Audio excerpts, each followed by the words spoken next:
Okay, so I think it's time to start. Bienvenido a todos al este mini curso de liberalismo clásico. Hoy día tenemos a un profesor invitado. Voy a hacer la presentación en inglés. So I'm really happy to have today my friend John Cochrane. As you know, he doesn't need an introduction. He's a very prolific economist. He specializes in financial economics and macroeconomics. He has a degree in economics from Berkeley and a PhD in physics from MIT. He's been a professor at Chicago, at the Chicago Business School, and he's currently a professor at Stanford and a senior fellow at the Hoover Institution. He has received many awards. He's only missing the Nobel Prize at this point. I hope soon, John. And he's written more articles than I can count. You probably have a record on sole author articles published in top economic journals. Beyond that, he's written a great textbook on asset pricing.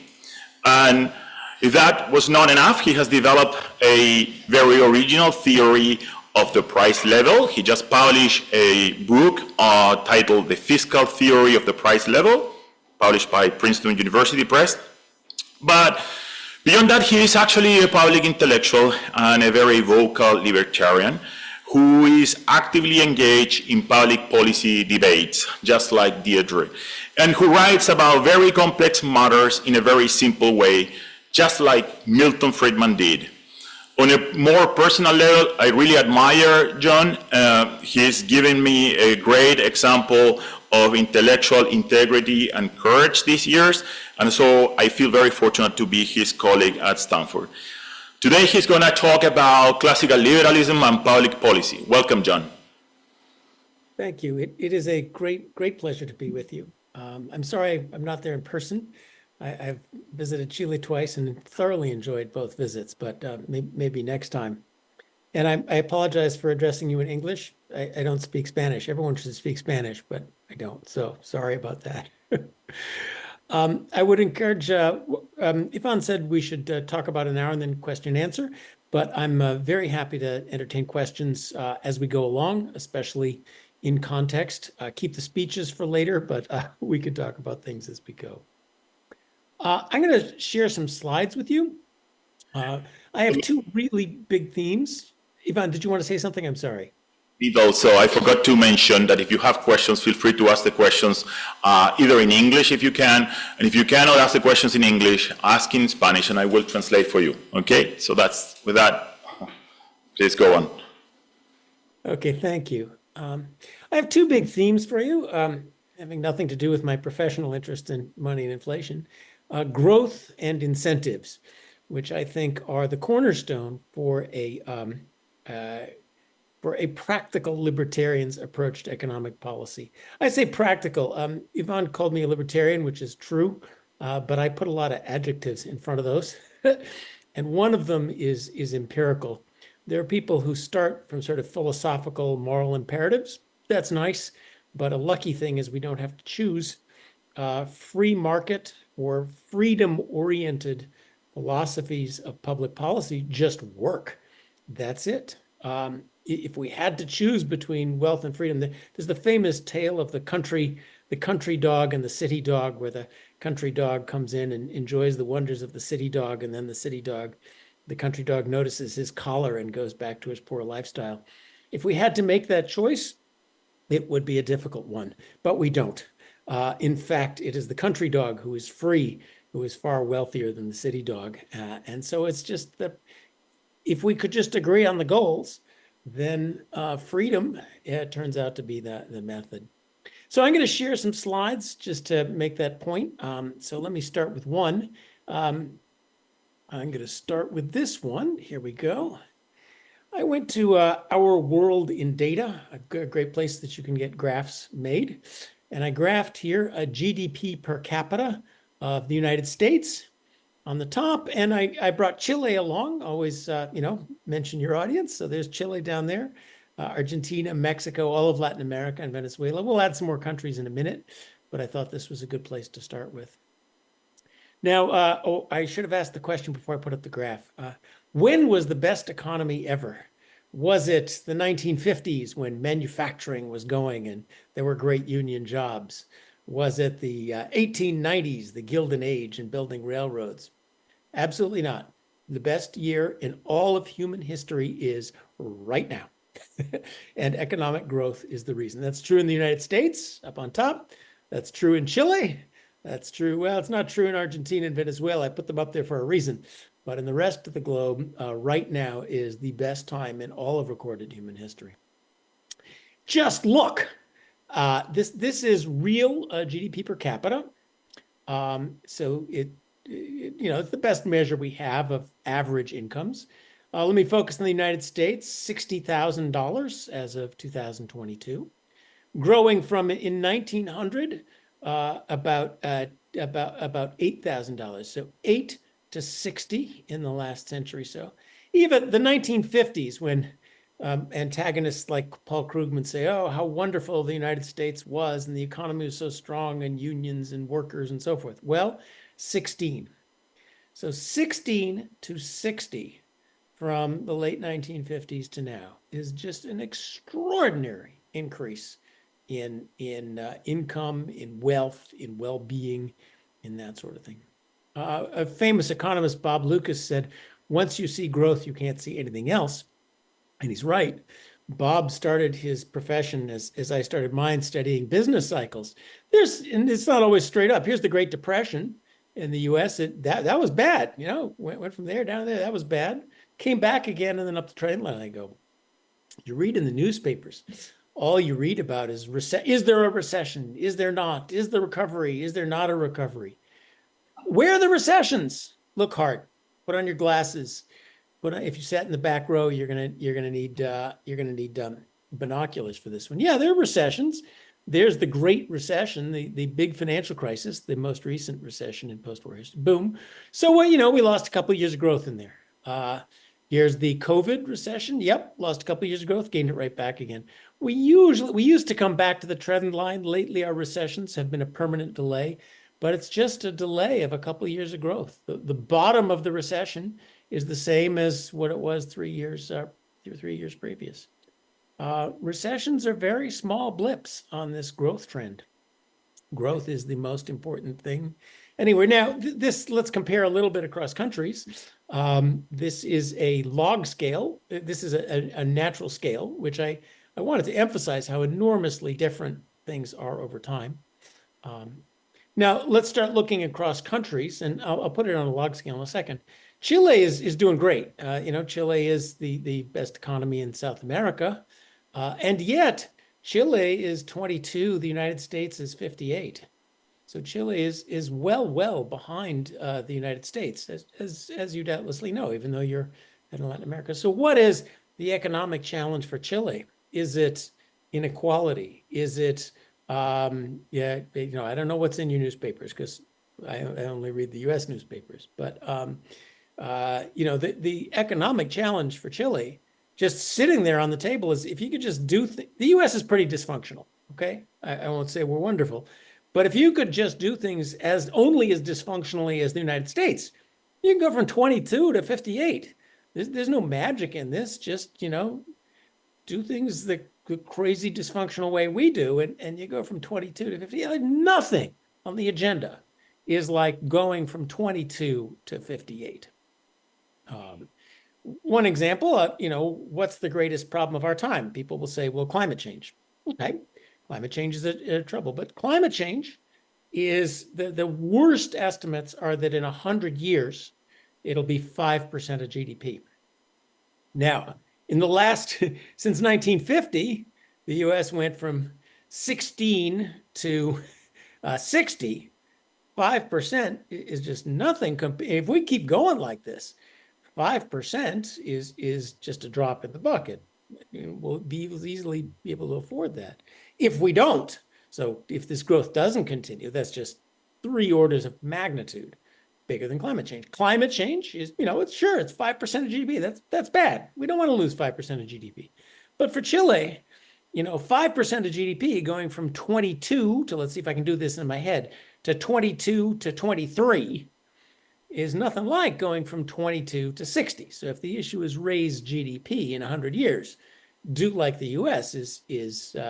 And you can do even better than the U.S. I think the U.S. could double where we are now. You just see growth. I'm beating this point on the head, but growth is the important issue. Let me now change to this is a fun thing because you can look axis logarithmic. So this lets us see in percentage terms, which just brings the lines closer together so you can see them.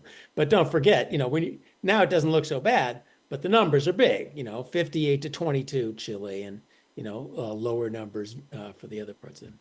Now, I brought this line just, a little bit of your own history. Chile is famous for its economic miracle, for starting back here in the late, here's 1972. And you can see Chile is on the bottom of the stack, even in Latin America. You're behind Argentina and you're behind Venezuela by a whole lot. And then I guess it isn't, that you know your economic history better than I did, big crisis. But then Chile went on this massive growth tear. I kind of like the free market advice was taken in Chile's story, but that's for another day. But you can see Chile really gained on the rest of Latin America. Now, how did it do that? That was supply side growth. That wasn't stimulus. That was, you had a liberalization, which took you from this far behind the rest of Latin America to this far above the rest of Latin America. Well done. Keep it up. But I want to point out here that it's there are also traps. Growth, we tend to say it's just, long run growth comes. But look what happened to Venezuela. Venezuela used to be the richest country in Latin America by far, and then boom, and now it's fallen off a cliff. So if you think socialism is a good idea, let me transport you to Venezuela for a little minute. Growth can stop. And you can tell, here's an example, whatever happened in Venezuela, you don't want that to happen to you. Argentina, look back here, look in the 1900s. Argentina, US 6.8, Argentina 5.7. Argentina was only $1,000, $1,000 a person behind the US. Argentina looked like a darn good place to move, to invest or whatever. But then look how it's widened over the years. So now Argentina, well, a reasonable middle income country, is nonetheless, what happened to the US did not happen to Argentina, much to the, to poor Argentina. So growth is not automatic. This is a fragile, a fragile benefit. It is not something that will just happen on its own, and it can end. If you don't tend that garden, it can end. That's sort of current events. Let me stop sharing these slides and share some other slides. I'm going to try to give about 3 lectures at once today. This is some slides I prepared earlier on the subject of growth. Here I put in again the U.S. versus the rest of the world. I didn't have Latin America because I was giving this talk in the U.S. last time I gave it. But again, the point of the unbelievable growth in the United States versus a bunch of other countries. Now, here I wanted to make the case, what you see in this graph. I hope you can follow my arrow. Look at South Korea. South Korea in 1960, unbelievably poor. I mean, look at the United States versus South Korea. We're talking, dirt poor farming by hand, which is the way most of people have lived for most of, recorded history in just despicable poverty. And then boom, here comes South Korea. So growth miracles are possible. And South Korea is an example of starting unbelievably poor, then liberalizing, allowing that process, what we call in the business catch-up growth. You just have to start doing things roughly the way the U.S. or other advanced countries do them. You don't need, it's no particular secret. And then boom, you can catch up your level of income to the rest of the world. Japan went through a similar process. I brought this one up also to, here's Italy, one of my favorite countries in the world. And Italy is an example of a place where growth stopped and turned around, actually. Italy's a beautiful place. Food is fantastic. The scenery is wonderful, but its economics are stagnation. That's a good example because you don't really feel disaster if you go to Italy. The disaster is just relative to what could have been. They're still doing things about the way they did in 2000, and the rest of us are doing things, that much better, and we are wealthier than they are. So discrete stagnation is the danger. That doesn't feel as dangerous as boom recession, boom Great Depression, but it's just as bad. I brought this up to, there's China. China is still relatively poor per capita. They just have a lot of capitas. And the saddest thing is that the rest of the world just doesn't, is still lagging far behind. But one big principle, levels versus growth rates. You read a lot in the newspaper, X country is growing, X country is not growing. But what really matters is the level of income. So China is growing very quickly. Look at the slope of this line, but the level is very low. And people who say China will overtake us, well, let's see, let's let them get up here and then worry about, are they going to overtake us? And the levels of GDP in these other countries is just unbelievable how big the differences are across the world. And therefore, we're all humans. The lost potential of all these places is, a real tragedy. This is the United States, longer, back to 1305, and the United Kingdom, just to remind you of the centuries and centuries in which our ancestors lived in horrendous poverty compared to how we live now. So if you ever read novels about, how great, Jane Austen novels, wasn't it lovely?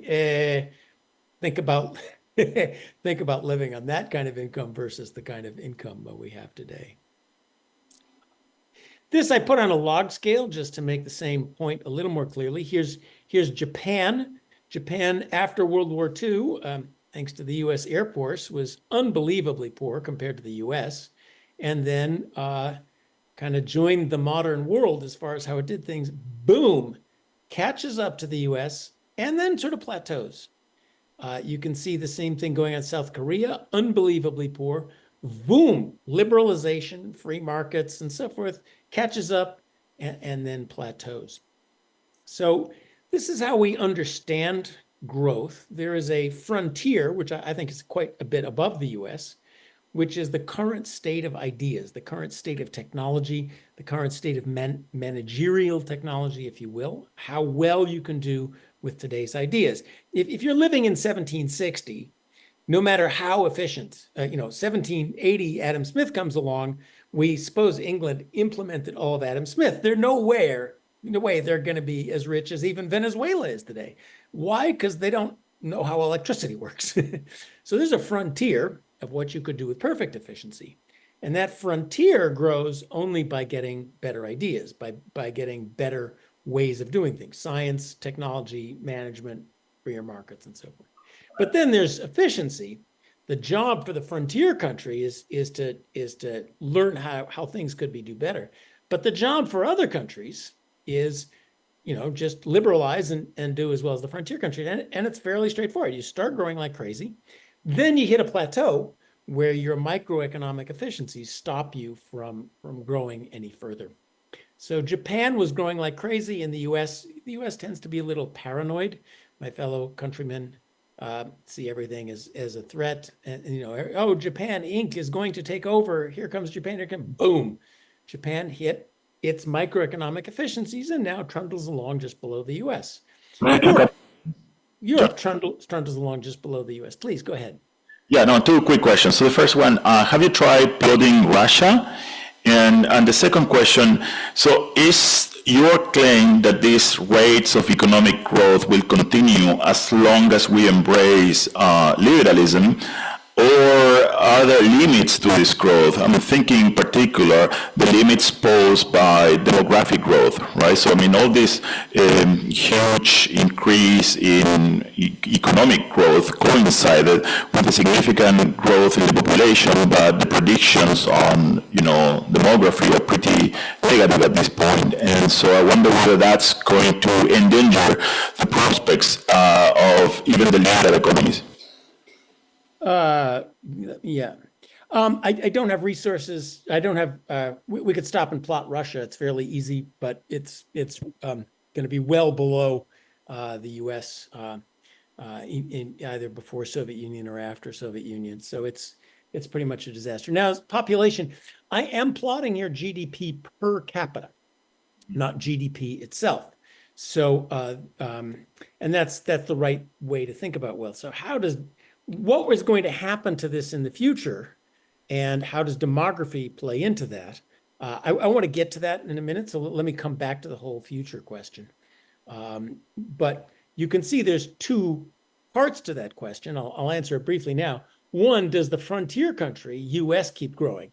Or the hypothetical libertarian nirvana land that's about twice the US of the best possible given our ideas. So does that keep growing? But then for the rest of the world, it's easier. It's, do you catch up? You don't have to invent anything new. You just have to do what we're doing. So that's a little easier question for other countries. And I want to emphasize that one because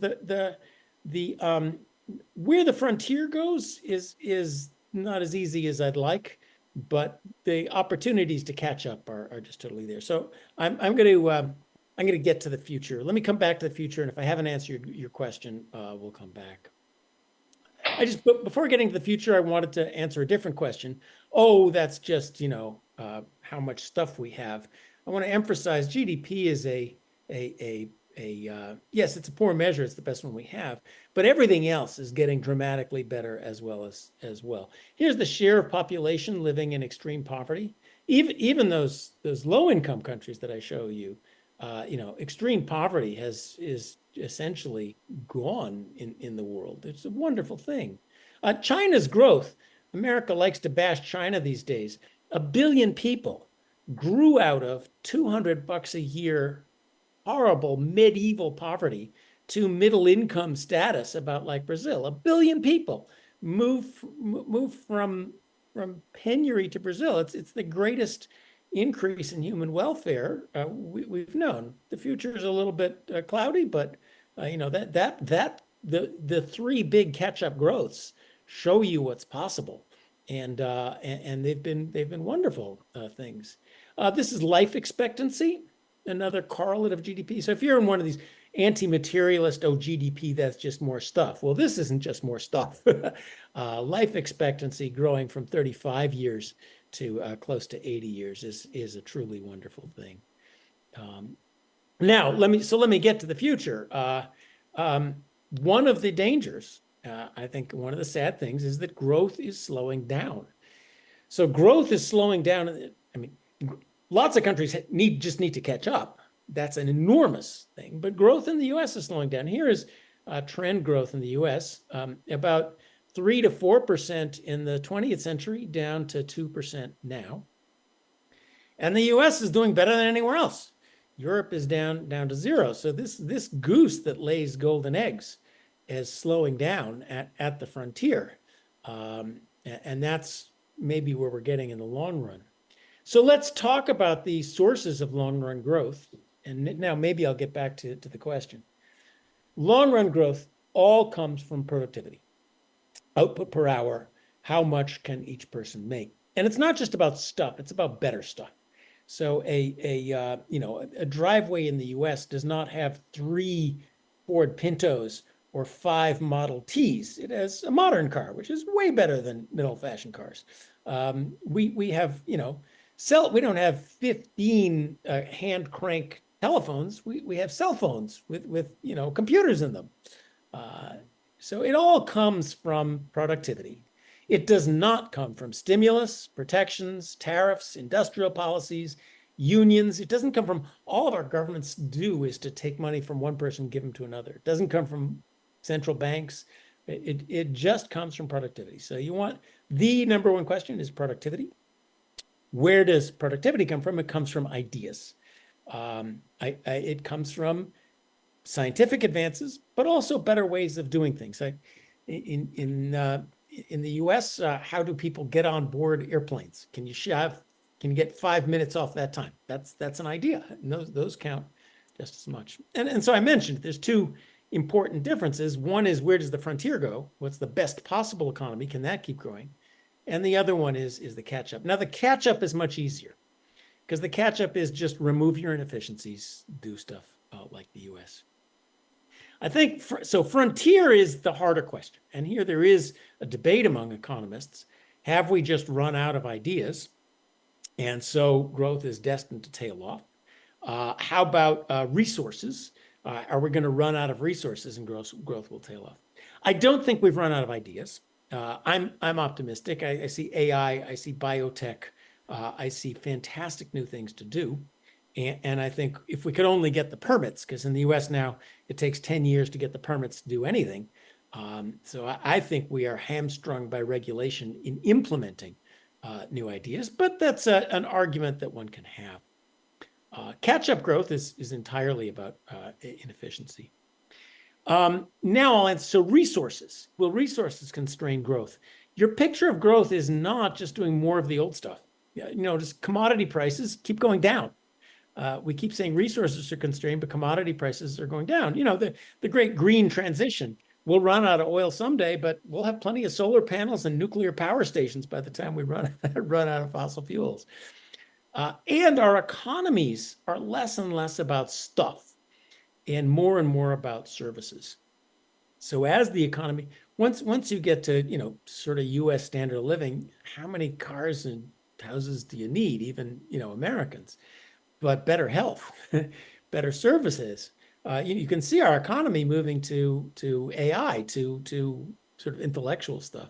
And those don't take any resources at all.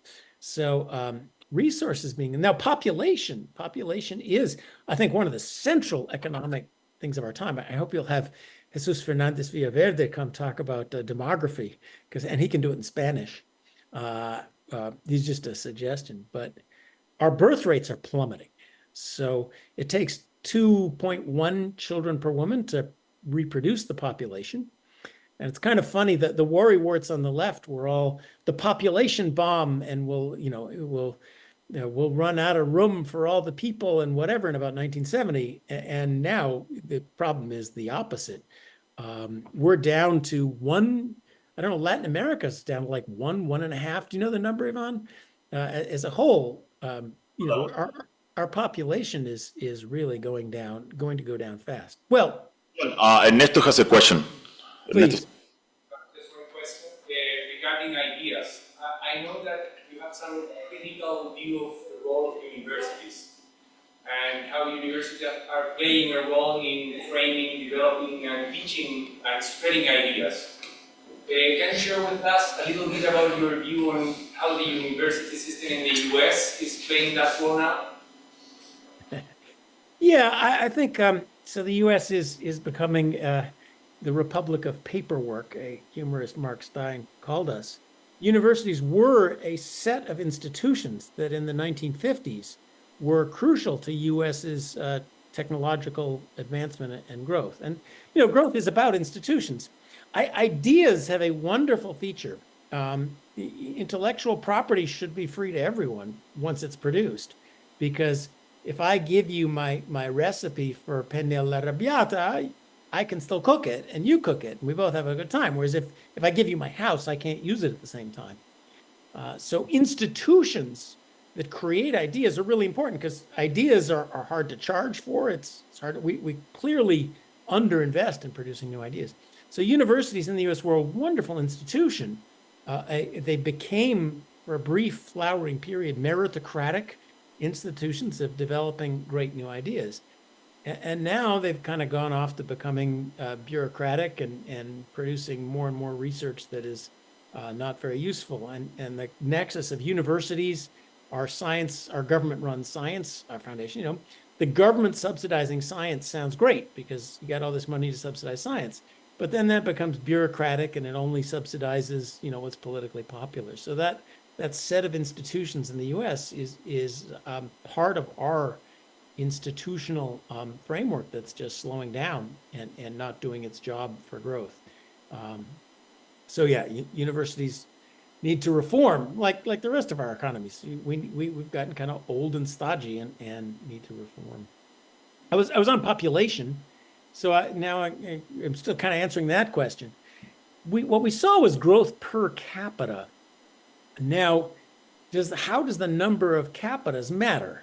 If you just look at the southern half of Chile, it has half the capita of the rest of the country, but its GDP per capita is the same. So declining population does not have to mean declining wealth per person. There is a question of economies of scale. So a lot of the more people producing ideas, since each of us can use the ideas produced by everybody else, the growth theorists worry about decline in population, meaning decline in the growth rate. But this is still decline in the frontier.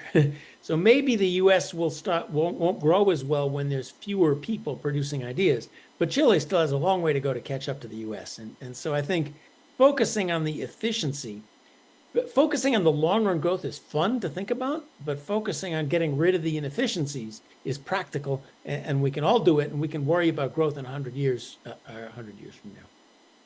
So I want to move on to public policy. The thing we can do something about is the inefficiency. Some of that inefficiency is hindering growth. A lot of that inefficiency is a level effect. And once you see growth, once you see where does it come from? It comes from new companies, new jobs, new ways of doing things. All of those threaten existing businesses, workers, and so forth who run to the government for protection. And once you start looking at government policy, most government policy is there to stop growth. The best example in the Bay Area is Uber versus taxis. Uber came in, offered a big efficiency improvement in U versus rides, and the taxi unions fought like crazy to stop it. Is there Uber in Chile, Ivan? Yes, but it's illegal. It's illegal? I think it's illegal, but you can use it, no? Well, it exists. You can take an Uber. It's in a limbo. It's in a sort of limbo, legal limbo. So there are Uber taxis here, but the drivers would tell you that you have to hide, that you have to lie if the police stops you. In fact, that's what the last Uber driver told me. I'll take you to the airport, but you have to lie to the cops if they stop you. You have to say that you were playing paddle with me. So that's sort of a summary of how Okay, so this is a great example. Here we have an efficiency increasing innovation. You get cheaper, more flexible, better rides. People who don't have employment opportunities get to work, especially people who need flexible jobs and so forth. Cars that are sitting around doing nothing get utilized. That's a big efficiency improvement. Everybody's better off. What is the response of public policy? Stop it.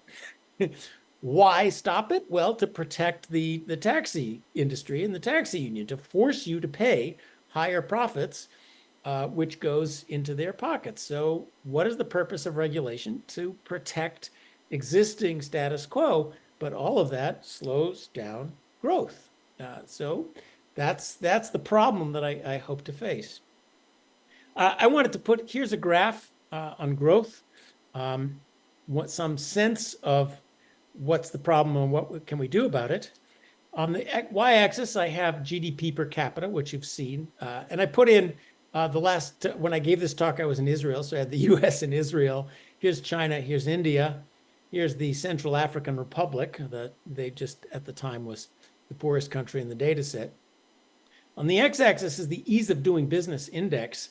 This was put out by the World Bank until China objected to it. And it's a quantitative measure of how easy is it to start a company.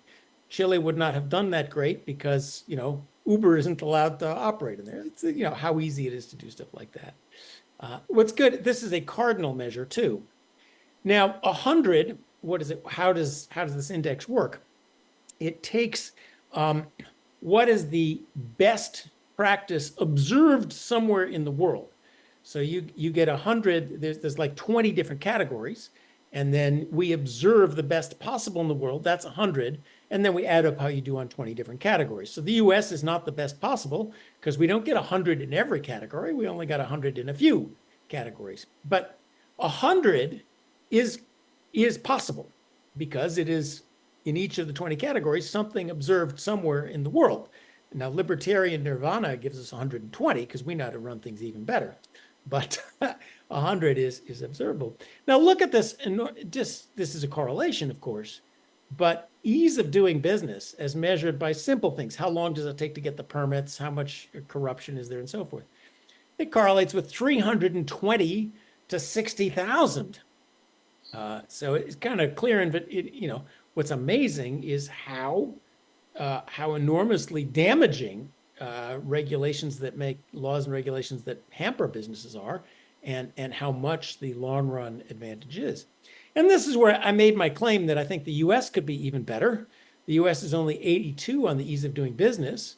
If you just extend the regression line, then the US could be up to 110. And if you run the line through the points that way, no reason why you run Y on X, not X on Y, you get like $400,000 that the US could be. So, and we got plenty of inefficiencies. Let me tell you, I live in California. One big question about, Yeah. maybe a bit political, but are you That's okay. are you optimistic that Elon Musk and Ramaswamy will get the U.S. to a frontier, with this initiative called Doge that aims at reducing regulation in the U.S.? Do you think they can do it, and what it takes to get there? I don't think they'll get us towards the frontier, but they are clearly going to try to get us closer to the frontier. And that is what is necessary. We do not need stimulus. We do not need monetary machinations. We do not need subsidies. We certainly don't need tariffs. What we need is, let me be lefty for a minute. In the US, it can take 10 years to get the permits to hook a windmill up to the electricity grid and save the planet from carbon. 10 years to get the permits. So, they want to make that 1 year. Good. Then you can do in 1 year what you did in 10 years. So that is a huge step in the right direction. Will they get there? That's a little bit a political question. There are extraordinary entrenched interests that like things the way they are. We want to get too deep into the Administrative Procedures Act and the efforts. This is not a new idea. There have been efforts to streamline the bureaucracy periodically every 4 years in the US. So I wish them luck, and we'll see how far they go. But that's the kind of thing that needs to be done. Chile needs to allow Uber drivers. The US needs to reform the National Environmental Quality Act so that you can't stop every project with a lawsuit every time you want to. What's amazing about this graph is how damaging. We all kind of know that silly regulations are damaging, but once you realize, why is Israel only half the US? Why is India 1/10 the US? Well, they're smart people. They're entrepreneurial. They could be doing well. They just are stuck in red tape. But that this costs them so extraordinarily much is kind of, that is one of the hard lessons to learn. This is a picture of North Korea and South Korea by night.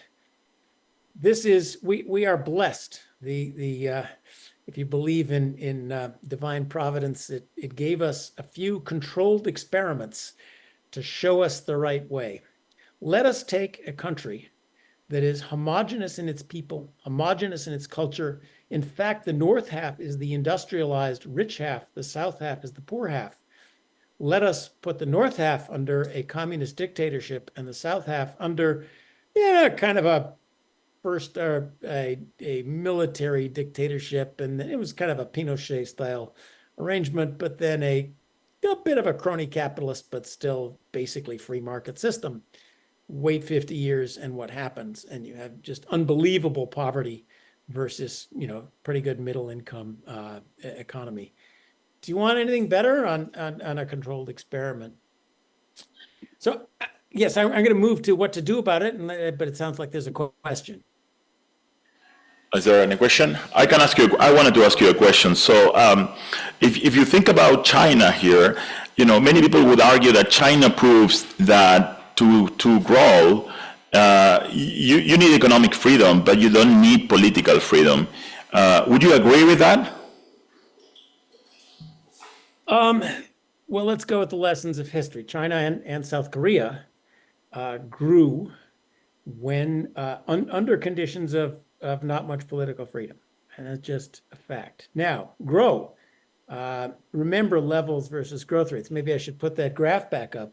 Let me just. This one's worth putting the graph back up just so we remind ourselves. Hang on with me just a second.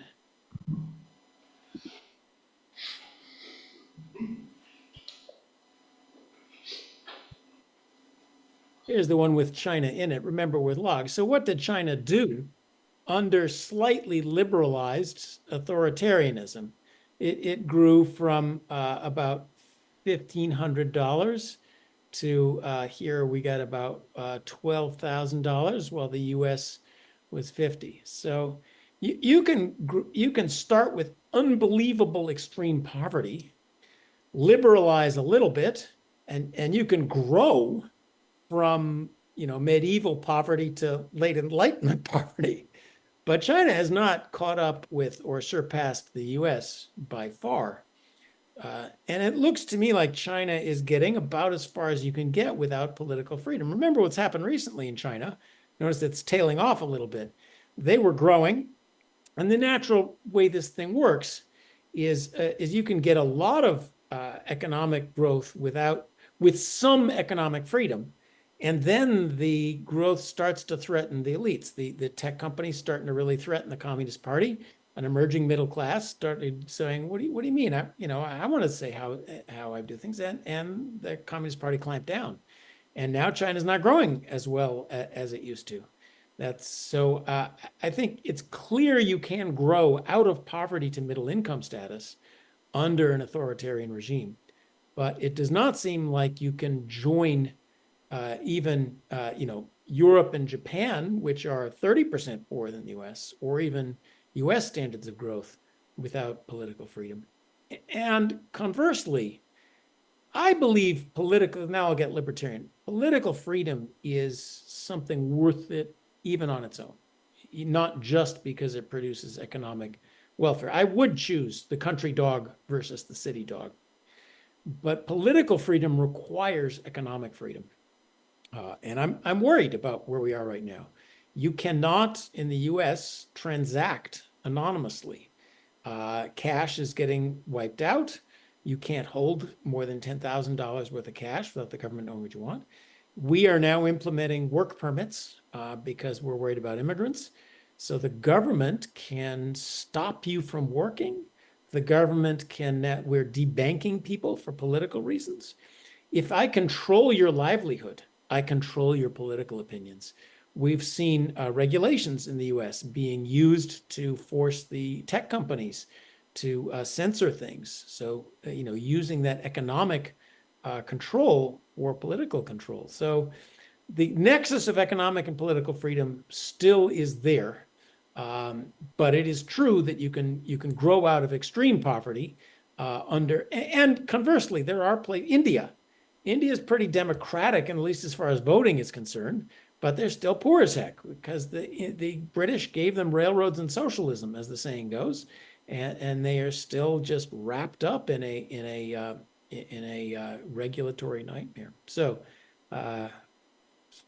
long answer, but it was a good question. Thank you, John. Great answer. So we have a question from Klaus Schmidt-Hebel. Hi, John. I'm Klaus Schmidt-Hebel, and let me start by congratulating you on three things. Number one, on your research agenda. I bought last year your fiscal theory of the price level. It's a wonderful extension of the previous theories by Sargent and others, and I learned a lot. Second, congrats also on your defense of academic and research and teaching freedom. I went at your website on your conference, which you did in Stanford with Ivan on November 4-5. You're doing wonderful work to reassure in the long term reinstallment of academic freedom at US universities. And finally, a great presentation, which I enjoyed very much. One major comment on what you presented. In my presentations and some of my empirical work on development cross-country, I'm always struck by the fact that the words top 10 to 15 countries are on top in all institutional, legal, social, political, economic dimensions. They are the 5 Scandinavians, Canada, Japan, New Zealand, Australia, US, Netherlands, and maybe a couple of more.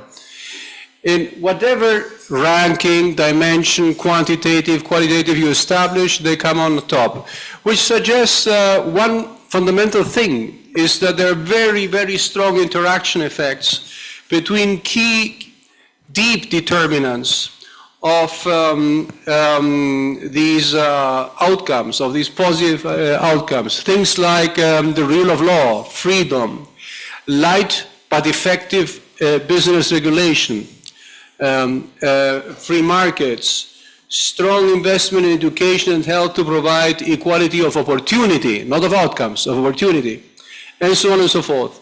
So there are policy implications on this, and the most important, I guess, would be that there's a very strong virtuous cycles between doing things well in all dimensions of development, not just political, not just economic, not just environment, not just social, but you have to get it right in all dimensions. Be very careful of not over-regulating, of not restricting freedom. And I think your example, which you provided about China, is exactly right. I would bet my little finger that at some point in time, China will get into a stagnation phase, economic stagnation phase. I don't know if this is 5 or 10 or 15 years down the road. And they will be in another middle-income trap, stuck by the restrictions on political freedom, ergo also on the production of new ideas. That was great, which I'll echo and disagree with a little bit. So I said, where does growth come from? It comes from the accumulation of ideas, better ways of doing things, and the freedom to innovate, the freedom to bring in an Uber and unseat the taxis. So the determinants of freedom are good institutions. So good institutions are really important. And that's why among my many adjectives, I am a conservative libertarian, because many of our institutions are passed down to us over the generations, and many of them embody a lot of wisdom that may not be obvious to youthful revolutionaries. And you mentioned property rights. That's one of the most important. It's funny, over generation after generation, youthful revolutionaries say, why should people own things? It's, immoral for people to own things. Why should I have this house and not you have this house? We should have social things, social control of wealth, from each according to his need, from each according to his ability, to each according to his need. I can't even get my Marxism right today. But, property rights are one of those things that you learn by experience and that encode the generations of information. In 1652, Farmer Brown was having trouble because Farmer Smith next door, his sheep were grazing all over Farmer Brown's property, and that wasn't working out well. So they put up fences and decided, we have property rights. You don't have to remember the Farmer Brown affair if you remember property rights are a good thing. People don't invest and keep things up without property rights. In fact, one of the U.S. was not always libertarian. In 1620, the Pilgrims. This is Thanksgiving in the United States. Tomorrow, when we celebrate the first dinner of the Pilgrims, they came from England in 1620. You guys probably don't know this story. They came from in 1620. They were the first English colonists in the U.S. They died like flies over the first winter, and after a couple of years, they had settled in and had this big party with the local Indians. They got along actually pretty well with the local Indians, which is what we remember with Thanksgiving. But my story, they first came, they were a religious community. They said, well, we're not going to have private property. We're all going to do this together. And what they discovered was nobody wanted to go out and weed. Everybody wanted to sit home and drink beer. So then it took them only about 3 years to figure out we're starving here. Everybody gets their own private property. And then all of a sudden people discovered that they'd rather get up in the morning and weed the crops rather than only get beer. So we try this over and over again. Private property is not a moral thing. It's one of those things encoded in our institutions because it provides the incentives. I was going to go on to incentives. It provides the incentives for you to make the investments that allow the economy to grow. And those institutions are really important. Now, the Nordic countries always seem to do well. So we look around the world. Here's where I'm going to be a little bit critical of your comments. But we have to always decide what is because and what is despite. So they have pretty good institutions. They also have miserably high tax rates. So you, when you earn a Danish krona, you probably get to consume about 20 cents of it. And they're already having problems that people don't want to work so hard and people don't want to innovate there. Now, one of the things that's interesting about the Nordic countries, they have very good property rights. They defend the rights of businesses because they understand if we want to tax the golden goose that hard, we better let her lay some eggs. But not everything is perfect there. And I would, I think, even economics says, once you get into the 60, 70, 80% marginal tax rates, you're into the region where it's slowing down growth. And in fact, they are still, even Norway with all its oil is still, about 20% less GDP per capita than the US. So even in looking at great countries, we have to look hard and decide what is the because, what is the despite, and how could we run things our way. But these ideas, there's deep institutions and people at Roman law versus French law and culture and so forth. The most important revelation of growth theory is ideas are non-rival and ideas are appropriable by, it is not cultural appropriation to take the ideas of the Scottish Enlightenment and put them in place in Chile. You're welcome to it. And anybody can learn these, all humans can learn these ideas, this philosophy, this culture that can spread anywhere that desires to stop being so miserably poor. So yes, historically, there have been some countries that have been better at it than others. But, we're here today to remember that there's nothing that stops you from becoming Swedish if you feel like it. Yes, Yvonne, you look like you're silencing some other questions. Seeing the audience. So there is another question here. Yes. And then. Okay, thank you, John, for this fascinating conversation. My question is related with the current situation of Chile. You will probably know that the country today's situation is one in which the country is being trapped in a kind of middle-income trap, growing at rates of nearly 2%, for example. The central bank has been estimating that the long growth rate of the economy is near to 1.8%, which is completely insufficient to catching up with developing countries. So I would like to know what are the policy prescriptions that you would recommend to a country like Chile in the current stage of development. We have several problems, for example, problems that are related with permits, a framework of regulation, red tape that are lowering the capacity of the country to grow. We have a very sophisticated fiscal policy and monetary policy, but other institutional aspects has been in the last decade degrading in some way. So I would like to know what are the policy prescriptions that you will recommend to the country to catching up the developing countries. Well, the easy suite of free market liberalism. If you want it in Spanish, your neighbor Milei is pretty good at it. I follow the Milei Speaks YouTube channel. He's wonderful.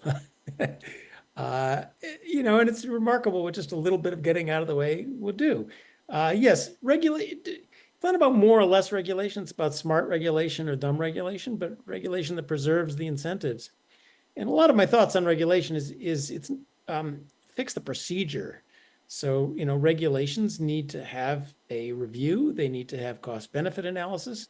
If you could put them on a 3-year or 5-year retrospective, is this working or not? If you have the ability to challenge them in court, a shot clock for, if I file up for permits within a year, if I don't get an answer, it's permitted.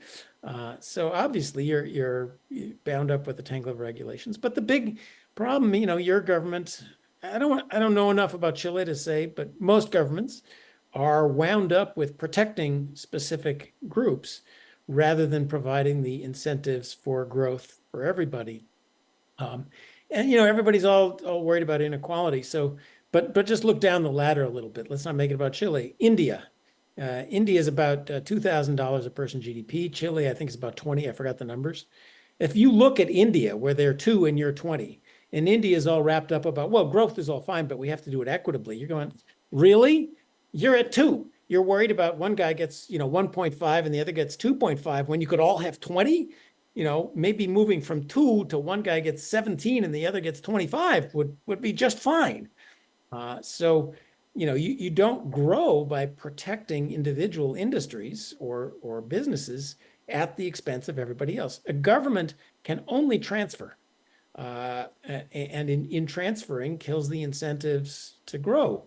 So, and there's this illusion that if I tax everybody and give you a subsidy, and then tax everybody and give Ivan a subsidy, and tax everybody and give me a subsidy, that we all come out ahead. But no, because we lose more from the taxes than we gain from the subsidies. So, just the free markets, minimal regulation, property rights, rule of law, become a legal system of rights rather than permissions, focused on incentives. We want to keep the incentives to work, to save, to invest, to create new companies as alive as possible. The tax system should be there just to raise needed money at minimal possible distortion. I don't know if you have tariffs and export controls, get rid of those. So that's the basic principle, and you don't have to go very far to make a big difference. Thank you, Jim. Actually, I had slides on all that, but it seems like we're not going to get there. So.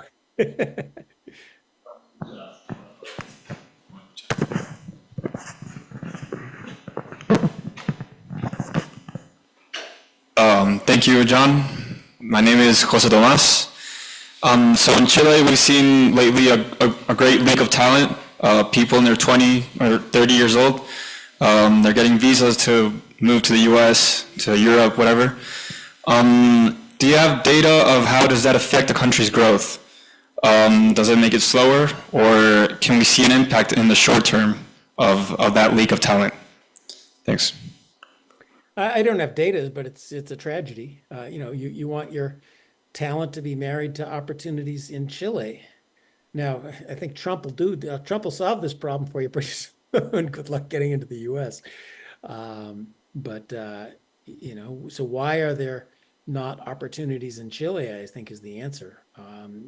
You don't want the talented people to leave. You want the business opportunities to come in. So why are the business opportunities for them not there? It is kind of a puzzle that, it's cheaper to operate in Chile. So why are businesses not moving to Chile? You have talented people, you have ready. Why is it so hard to start a business in Chile that they feel like they have to leave? Christian? Hi, John. Cristiana Roulette here. I have a question related with the new president that you have. He's proposing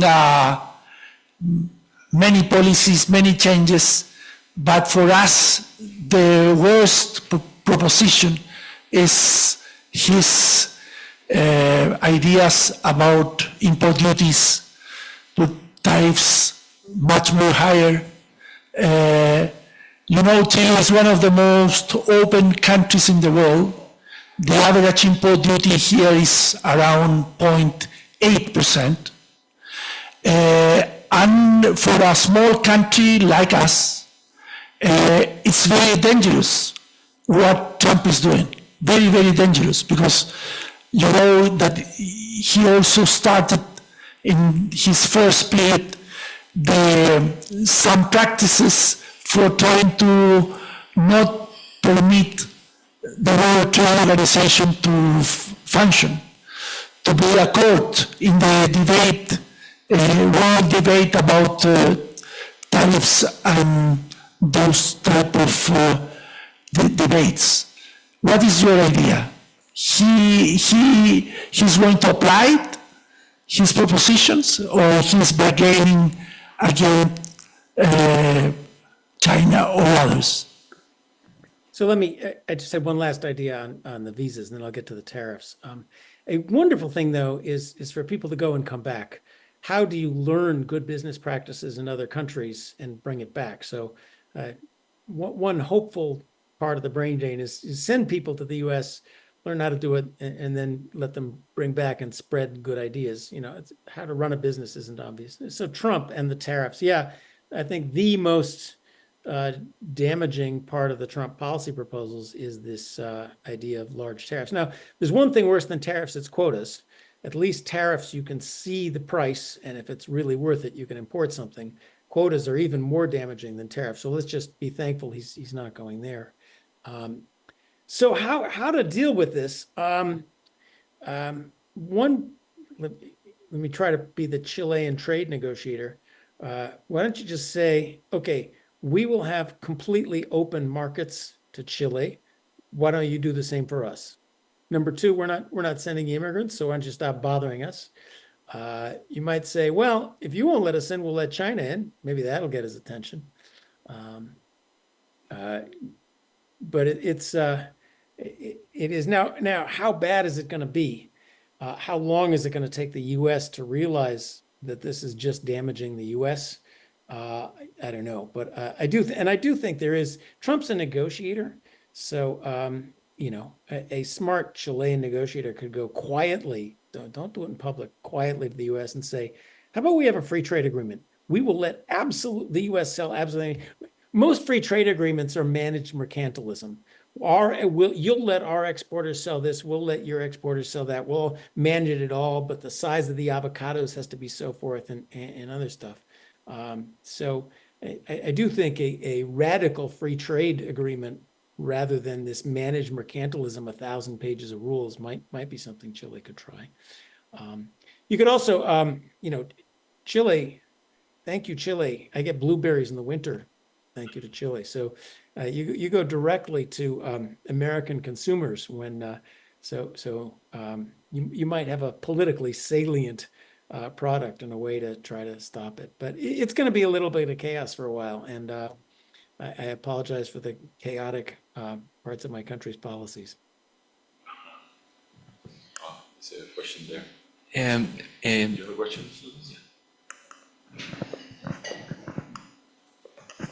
Hi, John.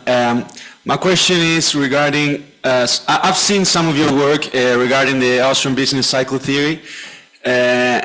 I consider myself pure Austrian, so my question is in this direction.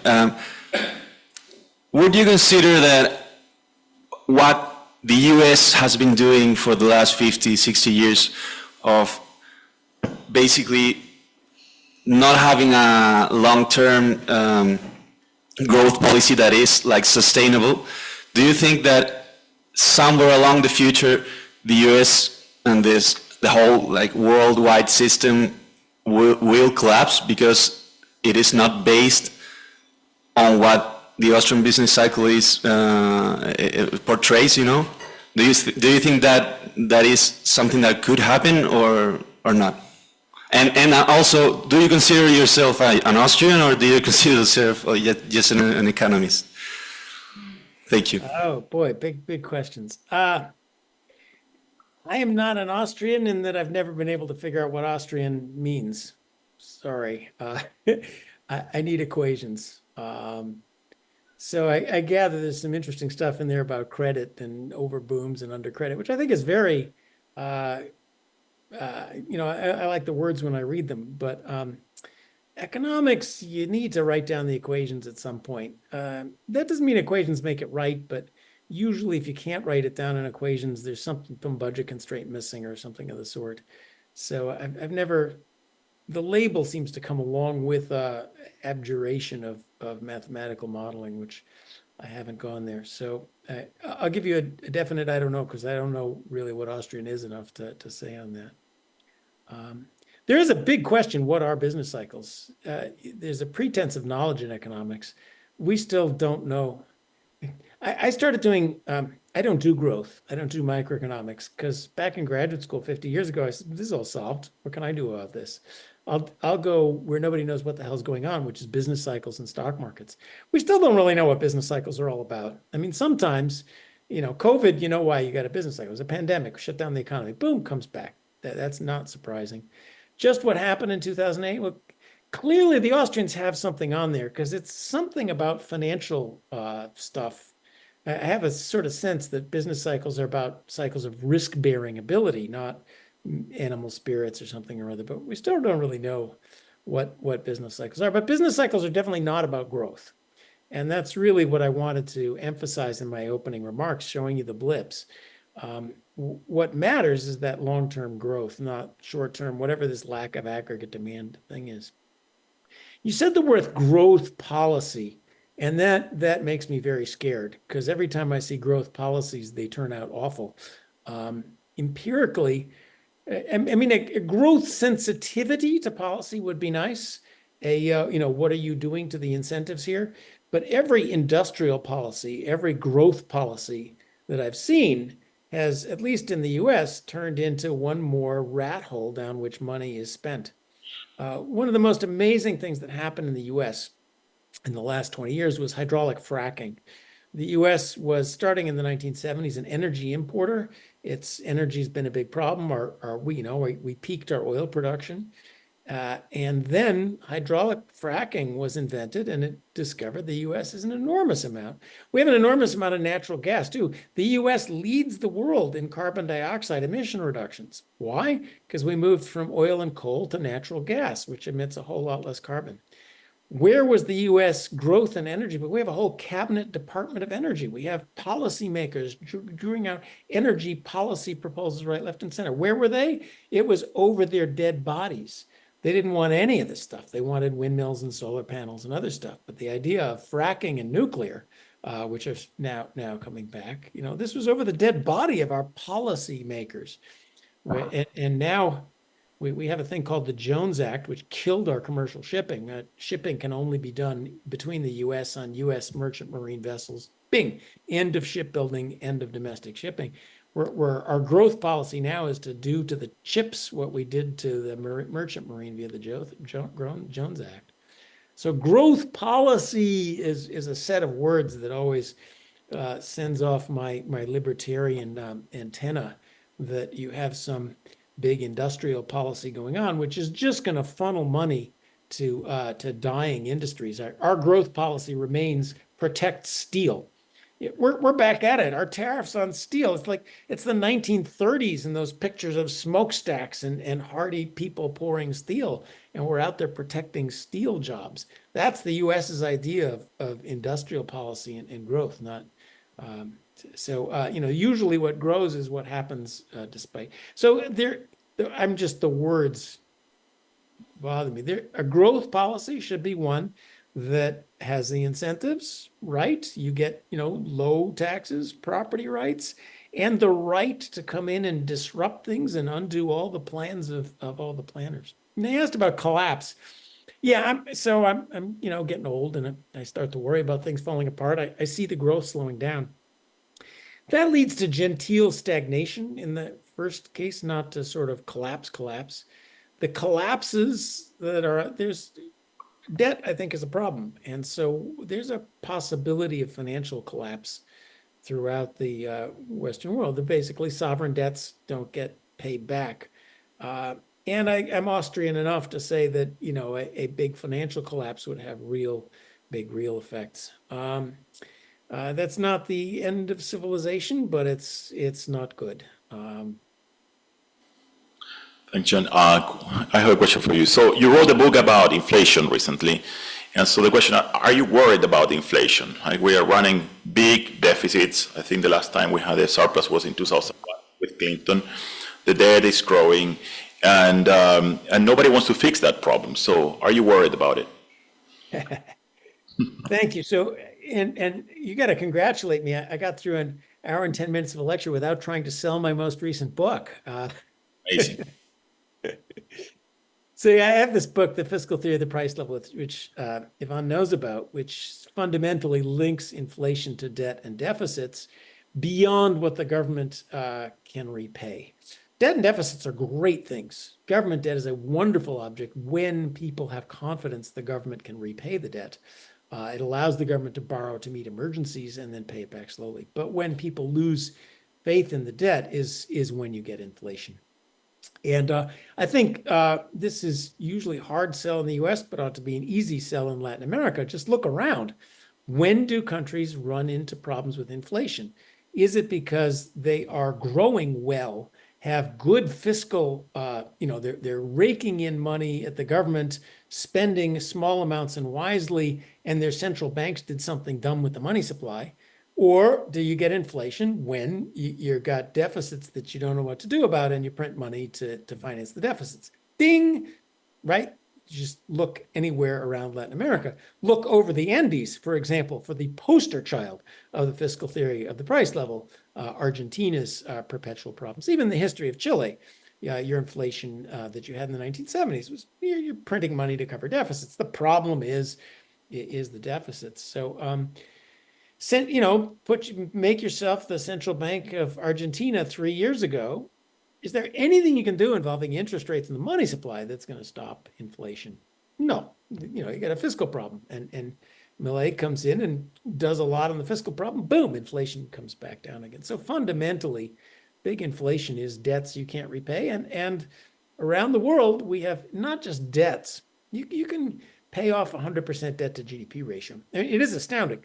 Throughout the Western world, we now have debt to GDP ratios that we had at the end of World War II. And thank God we didn't have 100% debt to GDP going into World War II, because we might not have won the wars. But you can pay that off as we paid off the World War II debt. A problem throughout the Western world is we have made pension and healthcare promises and money down rat holes that we don't have any way of paying for. The US, we have 5% of GDP structural primary deficits as far as the eye can see. Even defaulting on the debt or inflating away the debt wouldn't solve that problem, would make it worse. If we did a nice Argentinian default on our debt, then no one would lend us 5% of GDP every year to pay stuff we don't have. And as populations age, as we don't have enough people to pay into our social welfare systems, that whole problem gets worse. We used to have a system where you had children to support you in the old age, and now we have a system where other people's children support you in the old age. Well, nobody's having kids anymore, and so who's going to pay off Social Security? Those are all things that can be reformed. So I don't think this is a necessary collapse. You just have to clean up the incentive of your social welfare programs and your tax systems, get the economies growing like crazy again, reform the programs to help the people who need it without wasting money. Problem solved. There's just a lot of political mess in the way. We are not in the world facing external economic pressures like our ancestors did. There's no plague, there's no crop failure, there's no volcano that is making us all starve. If we can't fix this problem of our debts before inflating it away or having a debt, it's just entirely politically a political suicide. But countries have had political suicide before, so let's hope we don't do it. Thank you, John. I want to ask you also a question about political philosophy. I know it's going to be a bit annoying to you, but I was reading your Adam Smith remarks, and you said, because we have an advocate cause and effect understanding of how public policy works, this is an objective scientific truth. I didn't say what the government should do. I just said, if you pass rent control, as an example of a bad policy, here's what will happen. It's not a philosophy, it's not an ethical judgment or a moral stance. There's no morality play of good versus evil. And so my reaction to that, I read a book by Murray Rothbard related to this philosophy, and in particular, he was speaking of Austrians. He sort of criticized von Mises for making a similar point. So here is a quote from Rothbard. So the case of Mises is particularly interesting, for he was, of all the economists in the 20th century, at one and the same time the most uncompromising and passionate adherent of laissez-faire and the most rigorous and uncompromising advocate of value-free economics, an opponent of any sort of objective ethics. So the question he asks, how then he attempt to reconcile these two positions? So the question I want to ask you, how do you reconcile the fact that you are, again, a passionate, laissez-faire adherent, and at the same time, a rigorous and uncompromising advocate of value-free economics? Well, because fortunately, I don't think there's a tension between the two. So I happen to be a moral and ethical libertarian, as well as a practical history and evidence-based libertarian. I think if I want to hire you to pick my apple tree, I'll give you $10. You pick my apple tree. That is our right to contract that. And I don't need the US government's immigration e-verify apple tree standards, California Resources Board permissions, Food and Drug Administration certification of my apples, or anything else to tell us not to do it as an ethical matter. It's my apples, it's your time, let's trade. That's holy. But if we're arguing with a lefty, we don't have to make that argument. There is also a purely objective argument. Look, if you allow people to contract privately for who picks apples to who, you get more apples. So fortunately, the ethical and moral thing and the completely empirical one line up. But then there's a matter of rhetoric, which I'm glad you had Deidre McCloskey on, because Deidre's rhetoric of economics is absolutely wonderful, and I recommend you read it. If you're arguing with a lefty, it will not be useful to say, it's my right to sell my apples to whoever I want, because they'll go into, well, but the rights of property and to whom and blah, blah, blah. Let's not bother with it. Let's just go with, do you think it's good for everybody in this society to be happy, healthy, and wealthy? Then cause and effect. I can show you, a system that works. Same with the rent control. If I own an apartment, I think it's my ethical right to rent it to whoever I want at whatever terms I want to. If you're arguing with a lefty about that, you're not going to get very far. So why don't we just agree? Well, you want low-income people to have lots of housing at cheap prices, don't you? Sure, I want that. If we could just agree on the goals, then the answer follows empirically in a value-free way. And that's so I'm kind of a paradox. Yes, I believe in the values of it, but I'm also a multiculturalist. I recognize there are people with other values, and simply arguing on ethical principles never gets you anywhere. Once you look at the budget constraint, once you look at the incentives, you have an argument that transcends that moral argument, so you don't have to have it. And that's, I think, actually, that's a deeper argument for we should all do things our way. It actually works. So that economics, free market economics, whatever you want to, I like to call it incentive economics these days, because it's not just about markets. It applies to how we should structure government programs. Pay attention to the incentives. And we have we have a claim to priority and based on this works. Centuries of experience, this works. Rent control, the quickest way to destroy cities. Free rentals, you get affordable housing for the low-income people. What do you want? So if we could just agree to the goals and talk about cost efficient, of course, they'll never sit down and agree to the goals, because the minute they sense where you're going, they'll change the goalposts. But it is at least a way to make progress in a politically and ethically divided system. The other, a little bit of hope. You know, people say, oh, this will never happen. But like when we think about rent control, there's a good example, we jump to the incentives. So, you know, people say we have to put in rent control so that people can afford apartments. It's unfair, blah, blah, blah. What do we say? We say, well, when you do that, the landowner loses the incentive to maintain the apartment. The builder loses the incentive to make the apartment. The person involved loses the incentive to choose an apartment in the most productive place, or to leave the apartment and go to a better one suited for them because he's got the deal over here. We say incentives. Now, nobody in politics is talking about incentives. They're just talking about, is it fair to give from the landlord and take the tenant, or is it fair to give from the tenant and take the landlord? Once you mention incentives, you have a new argument that can hopefully get at the left-right divide. So practicality and incentives are two new things we bring to the argument, and that's where I think is rhetorically most useful. Interesting. In fact, your answer is sort of similar to the answer that Mises himself gave to this paradox. So that's interesting. But I wanted to ask you a couple more questions before we end. We are running out of time. But I think I want to ask you a couple more questions. The first question I wanted to ask you is, I mean, you've talked about regulations and the size of government in the US and all of that.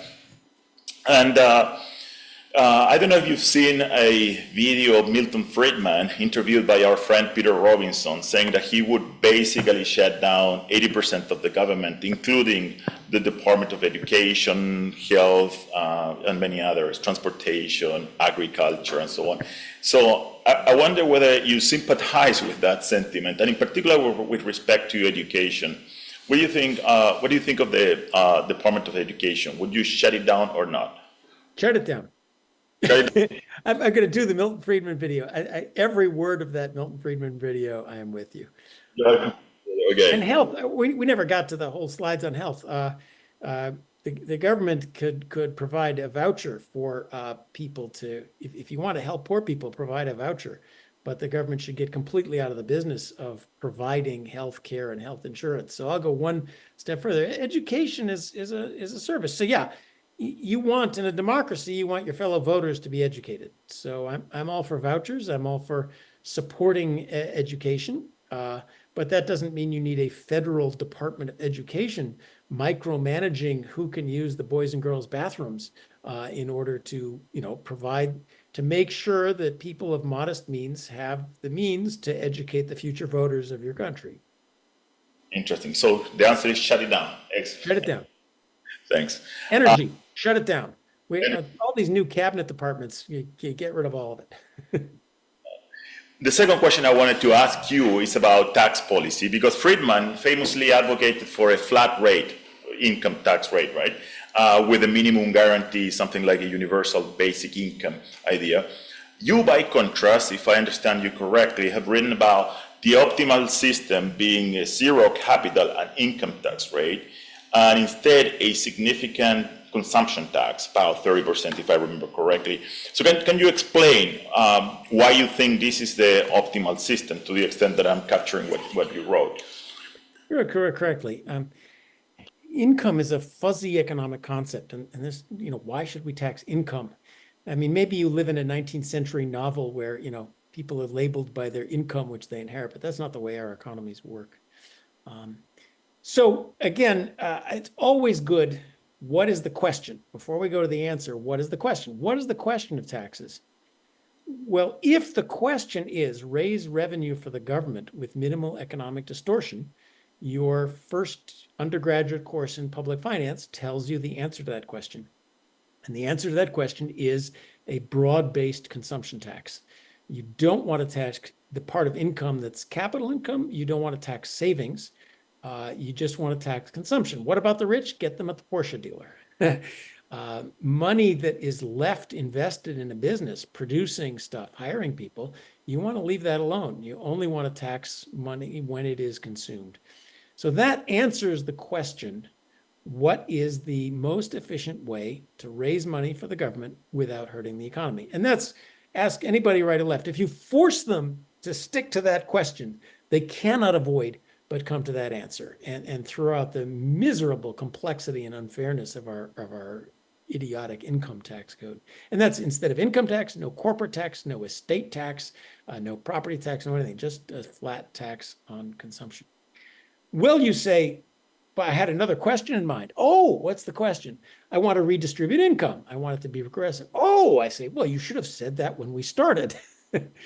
Now, here I would say one very important principle is don't look at things in isolation. Look at the entire system.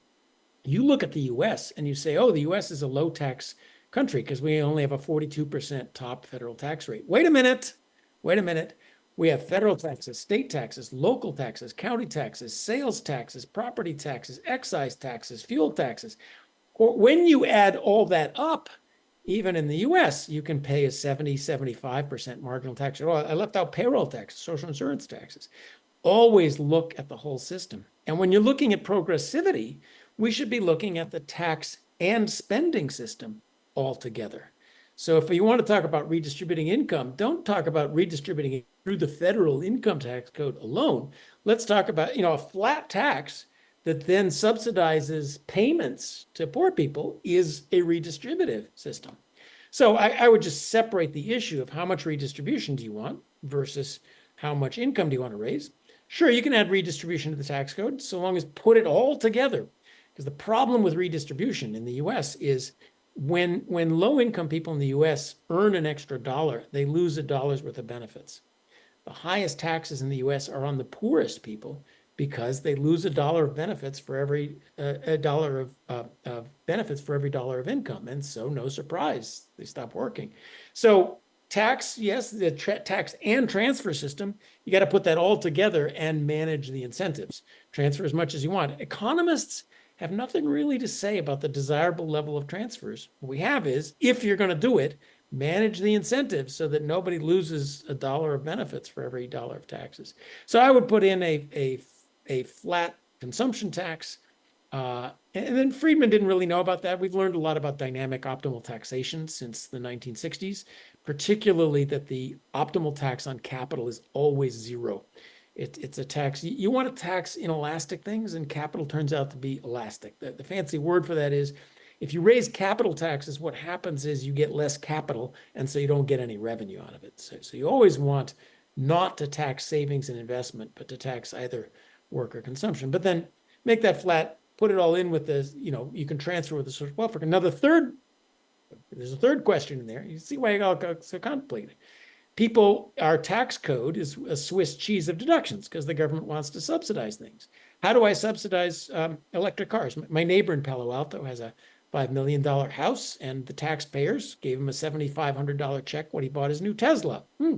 Actually, he has 3 of them, so he got 3 of those checks. Well, that's nice, but that was through a little tax credit. Okay, well, you didn't tell me that was the question. If that's the question, how do you subsidize stuff? We have a Congress. So get rid of all the subsidies in the tax code and put those on budget. Sure, if you do them if you want them, but vote them, appropriate them, let the taxpayers see what's going on. So that's the 3-pronged answer because there's actually 3 questions underlying the tax code.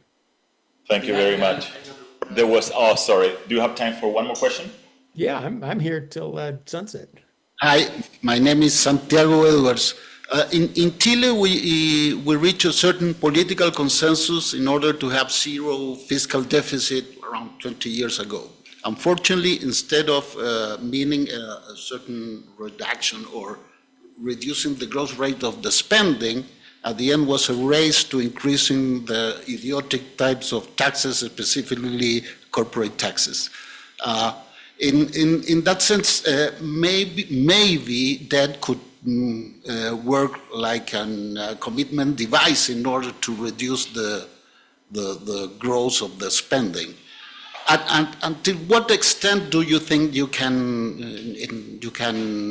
increase the deficit and in such a way that doesn't mean an efficient growth path rate? Well, the deficit always has to be paid back. So the deficit does not eliminate the need to tax. It just means you have to tax later rather than tax now, or spend less later rather than spend less now. So it just reallocates it across time. Or you're going to try to take people's money and then inflate it away or default on it, which you can do once or twice, but then they get tired of that game, see Argentina. So it's not a permanent choice. It's simply a choice of when you do it. Now, we do know we've got good data on when countries attack their deficits by raising taxes. It's much less successful than when they do it by cutting spending. And in part, so again, The Economist distinguished taxes from tax rates. The problem is, the ideal is to raise taxes at lower tax rates, because the tax rate is what causes the disincentive. Taxes is what pays back the debt. Unfortunately, what they typically do is raise tax rates. So that's the problem with tax-oriented fiscal consolidations. It's like going up a sand dune. Every step you take forward, you slide back a little bit, because when you raise tax rates, that kills economic growth a little bit. Tax base shrinks, and all of a sudden you don't have as much money as you thought. And I'm sure, I don't know Chile's tax system, but everywhere our marginal tax rates are all in or well above a half. We're well into the range where raising tax rates just kills the economy enough, especially over the long run, that you just don't get that much revenue out of it. So that's just a very practical, if you got to pay it back sooner or later, and doing it by cutting spending is usually useful. Now that's because most of the spending is usually wasted. If the spending were going to things that were vital for economic growth, then raising the taxes, then cutting the spending would hurt the economy, and it would be like raising the taxes. Empirically, countries that have cut spending, they've mostly cut subsidies to old dying industries and subsidies to protected old dying ways of doing things, or transfer payments to people who didn't really need them. And when they cut those, the economies actually did even better. So in principle, cutting spending could be as bad as raising taxes if the spending were so efficient that it was supporting economic growth. In fact, it turns out that usually the spending was just going down rat holes. Thank you very much, John. That was fantastic. Thank you. Let's give John a round of applause. Thank you, everybody. So next time we'll have you in person. I'm really looking forward to your new book, Free to Grow. And we hope that when you are done with the book, you come to Chile to present it and to discuss it with all of us. Thank you, John. It's a pleasure. Thank you very much.